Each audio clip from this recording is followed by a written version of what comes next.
Assalamualaikum warahmatullahi wabarakatuh. Prof hadir kembali dengan kisah You Legend, si anak SMA mantan tentara bayaran. Bagi teman-teman yang baru saja bergabung, silakan ke halaman utama channel untuk melihat playlist You Legend dari episode pertama. Jadi, langsung saja siapkan bantal, mulai rebahan, dan simak kisahnya. Anak buah ketua Cha dengan cepat menahan bawahan Kwang Seok. Sekarang tempat itu benar-benar kacau. Istri Kim In Bei meminta ketua Cha menghentikan ini. Bagaimanapun juga, dia dulu bekerja untuk suaminya. Sementara itu, wajah Kim In Bei berkeringat dingin. Dia ketakutan. Ketua Cha menatap mata Lejin. Dia sadar ada yang berbeda dari sorot matanya. Apa kali ini anak itu ingin menyelesaikan masalahnya sampai tuntas? Go Kwang Seok berteriak sambil maju menyerang ketua Cha. Tapi sayang, dia malah dipukul oleh anak buah ketua di kepalanya, membuatnya jatuh tersungkur. Melihat itu, Kim In Bei bergetar ketakutan. Namun, Kwang Seok masih bisa mengumpat. Dia tidak akan tinggal diam. Ketua kemudian meminta pemukul dari anak buahnya. Setelah membuang rokok dan mematikannya, dia berjalan perlahan melewati Lejin, lalu berhenti tepat di depan Kwang Seok. Tanpa basa-basi, ketua langsung menghajarnya habis-habisan. Teriakan kesakitan menggema di ruangan itu. Kim In Bei sudah tidak bisa berpikir lagi. Dia menyaksikan Kwang Seok dipukuli sampai berdarah-darah. Lejin menatap bingung. Anak buah ketua juga heran. Tidak biasanya ketua seperti itu. Tapi Hyung Suk tahu sesuatu. Saat dalam perjalanan, dia khawatir Kim In Bei bukan orang sembarangan jika mereka mengusik kelompoknya. Meskipun sekarang tampak damai, mereka akan segera memberi perlawanan. Kim In Bei juga pasti akan menunggu kesempatan untuk balas dendam. Ketua membalas, dia tahu, karena itu dia akan menyelesaikan ini dengan tangannya sendiri untuk memastikannya. Hyung Suk tahu ketua ingin membereskan Kim In Bei dengan tangannya sendiri dan membuat perhatian terfokus padanya. Itu sebabnya dia bertindak lebih kejam dari biasanya. Bahkan bawahannya sendiri ngeri melihat kebrutalan ketua. Istri Kim In Bei dan anak-anaknya juga bergetar melihat kejadian itu. Setelah beberapa saat, akhirnya ketua Cha berhenti. Dia mengeluarkan rokok, lalu menyalakannya. Lejin berdiri di belakangnya, bertanya apa yang ketua lakukan. Apa dia tahu apa yang dia lakukan? Ketua menyuruhnya menyingkir. Lejin menolak, ini urusannya. Ketua Cha menyeringai. Dia berkata, ini juga urusannya. Lejin juga tahu, dia terus-menerus mendapat masalah dari orang ini. Toh, dia juga sudah berencana untuk membereskan semuanya. Dan sekarang adalah waktu yang tepat. Lejin menatapnya. Ketua lalu memberitahu jika Kim In Bei tidak akan mengusiknya dan keluarganya lagi. Jadi dia bisa menyingkir. Lejin ingin menolak, tapi ketua mengatakan ini bukan satu-satunya cara untuk melindungi keluarganya. Tidak melibatkan diri dalam masalah juga cara melindungi keluarganya. Mendengar itu, mata Lejin membesar. Ketua memegang bahunya dan memintanya mempercayakan semua padanya. Dia kemudian menghampiri Kim In Bei dan berkata, Pak Dewan ini sudah banyak menderita. Saat ketua Cha berjongkok, Kim In Bei refleks mundur. Dia bertanya apa yang diinginkannya. Ketua Cha tersenyum. Apa Kim In Bei akan mengabulkan jika dia katakan? Kim In Bei bergetar. Dia berjanji akan memberikan propertinya. Itu pun nilainya masih tak akan sebanding dengan pendapatan dari mengelola beberapa perusahaan. Dan apa Cha Do-sik mau dia membantunya memperluas wilayahnya? Ketua kembali tersenyum. Pak Dewan sudah beberapa kali mencoba membunuhnya kan? Bagaimana dia bisa mempercayai kata-kata itu? Kim In-bi berkata dia tidak akan lagi. Namun ketua Cha sudah bangun dan menyuruhnya berhenti. Dia mengambil pemukul. Kim In-bi memohon. Dia serius. Kali ini dia tidak akan lagi. Ketua mengulangi perkataannya. Kim In-bi akhirnya berhenti mengoceh. Ketua mengatakan dia akan mengakhirinya di sini saja. Tiba-tiba seseorang datang dan menyuruhnya menunggu. Semuanya terkejut melihat orang itu. Dia adalah manajer SW. Bahkan Kim In-bi heran. Kenapa orang dekatnya Prestige Shin dari SW Group datang ke tempat itu? Istri Kim In-bi dengan panik meminta tolong. Dia tidak tahu bagaimana manajer SW bisa di sini. Tapi dia datang di saat yang tepat. Para gangster masuk seenaknya ke rumahnya. Tapi manajer mengabaikannya. Dia menghampiri Legit dan berkata mereka akan mengurus sisanya. Prestige tahu tentang hal ini dan berjanji akan mengambil tindakan agar masalah seperti ini tidak terjadi lagi. Kim In-bi dan istrinya terkejut bukan main mengetahui kenyataan ini. Manajer lalu membujuk Legin pulang. Ketua Cha juga sedikit membantu. Dia menyuruh Legin pergi. Apa yang dilakukan anak sekolah di jam segini? Masih berkeliaran di luar rumah. Legin berbalik menatap Kim In-bi. Dia lalu pergi dengan santai setelah membantai sekian orang.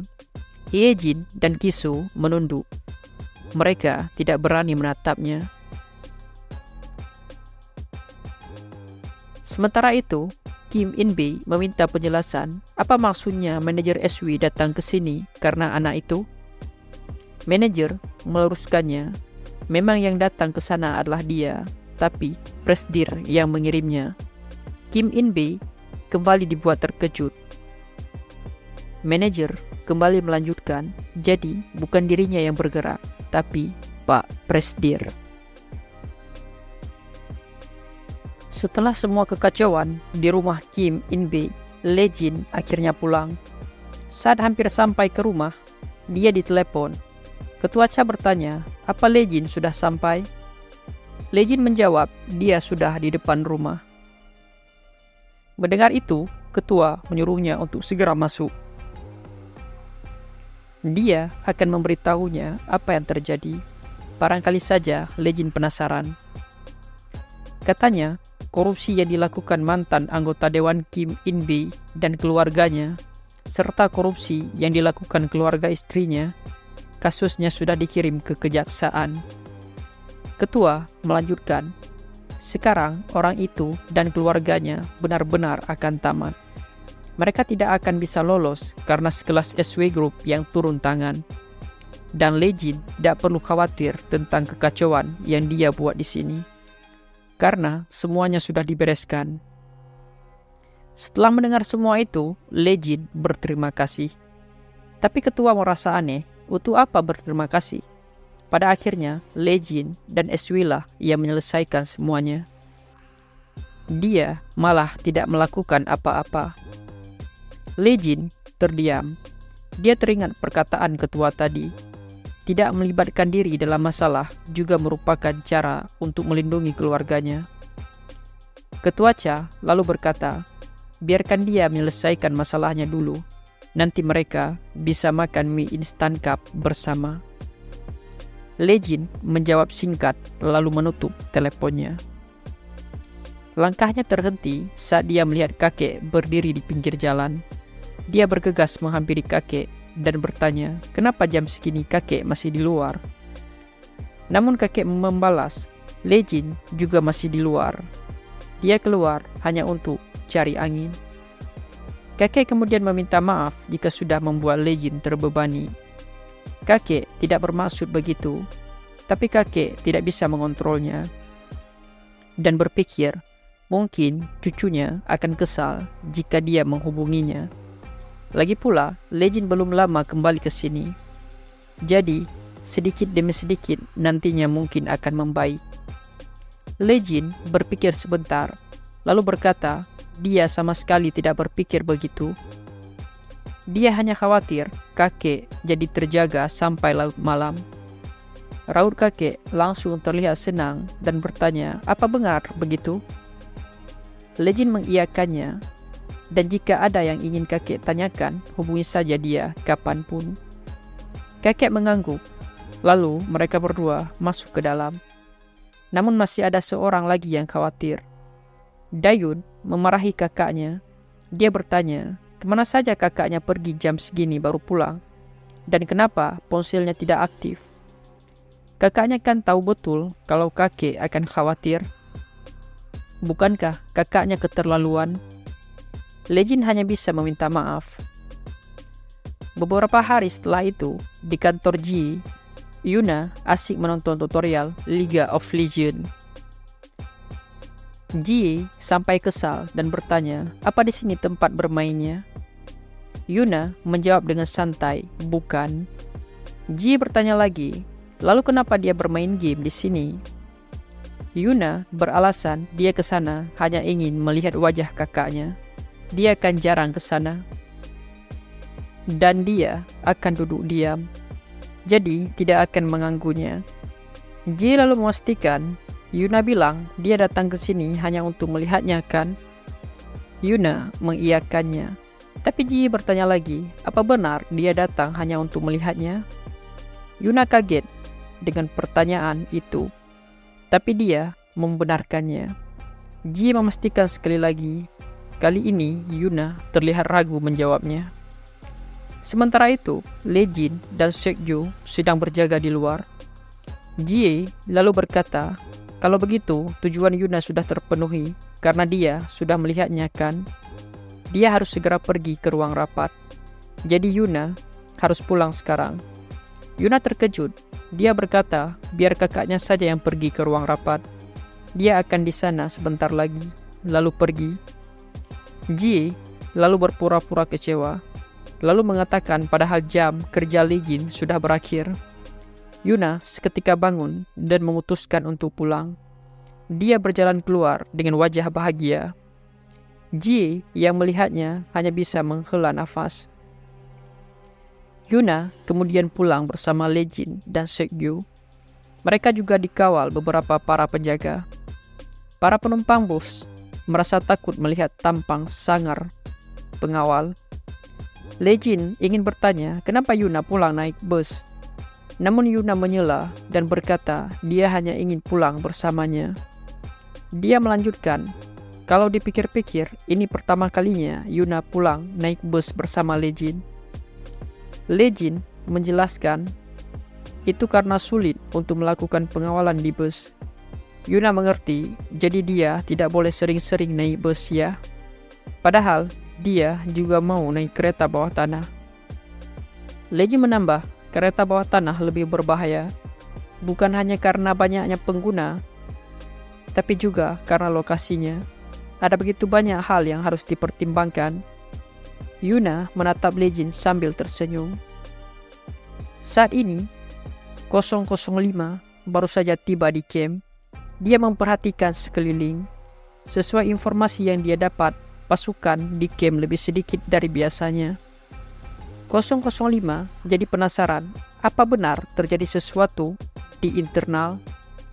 Dia terus berjalan, tapi tiba-tiba teringat perkataan Legend. Baginya, 005 sudah seperti saudara. 005 sampai di tempat Mad Dog. Seorang penjaga menghalanginya. Dia tidak boleh sembarangan. 005 tidak peduli. Dia meninju si penjaga sampai KO, lalu menerobos masuk. Mad Dog terkejut dengan refleks berdiri. Namun 005 lebih terkejut lagi. Matanya membesar saat melihat orang yang duduk di depan Mad Dog, 002. 002 tersenyum dan menyapanya. Mereka lama tidak bertemu. 005 menanyakan alasannya ada di sini. 002 menjawab sama seperti 005. Alasannya karena 001. Dia dengar si pengkhianat itu masih hidup. Ekspresi 005 berubah mendengar itu. 005 berusaha tetap tenang. Dia menanyakan apa maksudnya 001 masih hidup. Tapi 002 balik bertanya, bukankah itu alasan 005 datang ke sana? Maya masih tidak mengerti apa maksudnya. 004 menjawabnya, 001 masih hidup. Dia sudah bertemu dengannya, bahkan sampai berkelahi langsung dengannya, walaupun dia menyembunyikan wajahnya. Dia yakin itu 001. Gerakannya itu. Tidak mungkin 004 tidak mengenali gaya bertarungnya. Maya jadi tahu 004 tidak melihat wajah Legend secara langsung. Ekspresi Maya berubah, lalu bertanya pada Mad Dog, apa yang terjadi? Bukankah dia bilang 001 sudah mati?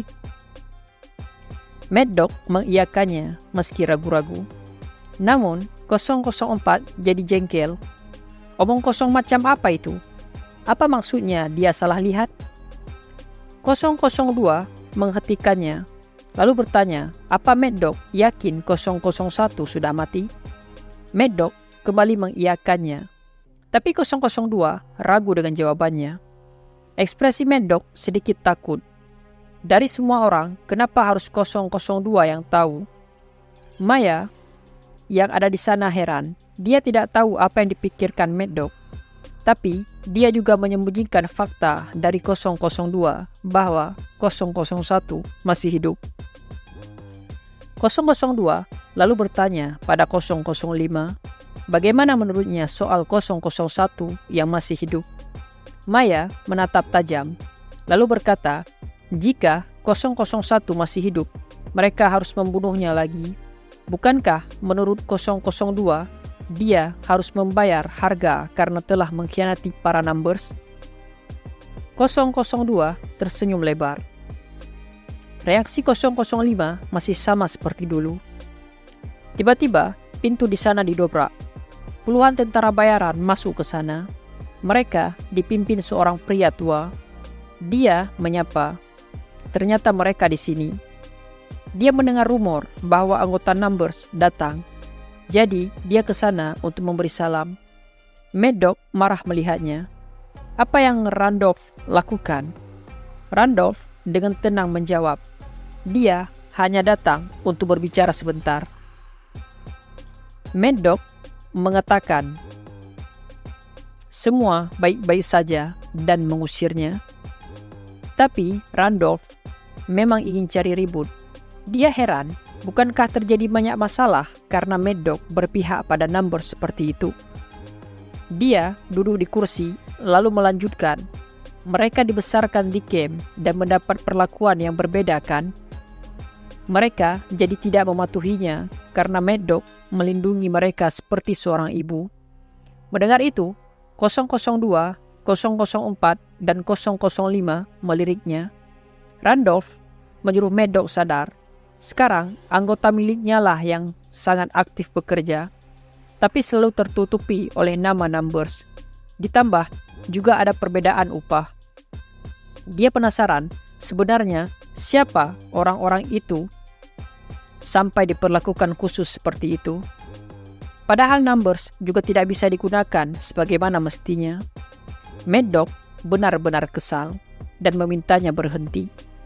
Randolph menghela nafas. Dia paham jika Mad Dog tidak bisa. Sambil mengeluarkan pistolnya, Randolph berkata, biar dia saja yang membereskan situasinya.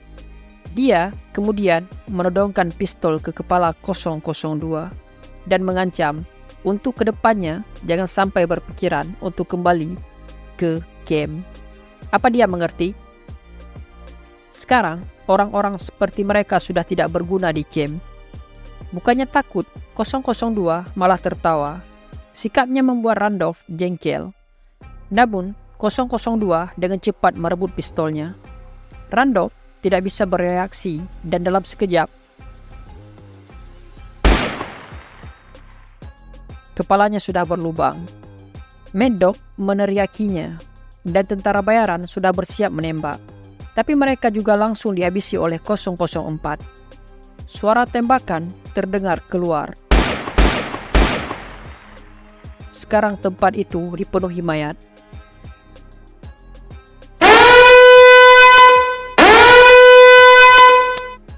Alarm camp berbunyi, membuat penjaga di luar bersiaga dan pergi ke tempat Mad Dog. Salah satu penjaga menanyakan apa yang terjadi. Temannya berkata ada suara tembakan dari dalam gedung. Tanpa sadar, mereka juga sudah ditargetkan. Dua tembakan membunuh mereka berdua. Ternyata 002 masih punya seorang sniper di luar. Dia mengingatkan apa Mad Dog akan membunuh yang lain juga. Mad Dog berkeringat dingin. Dia mengatakan akan mengurusnya, lalu menyuruh penjaga di luar untuk tenang. 002 berjalan santai, lalu menyapa 005 sampai bertemu lagi. Maya hanya terdiam. 002 pergi dari sana diikuti 004. Sementara itu, Legin sibuk berolahraga. Di rumahnya, saat salah satu ponselnya berbunyi, Legin segera beristirahat dan mengangkatnya.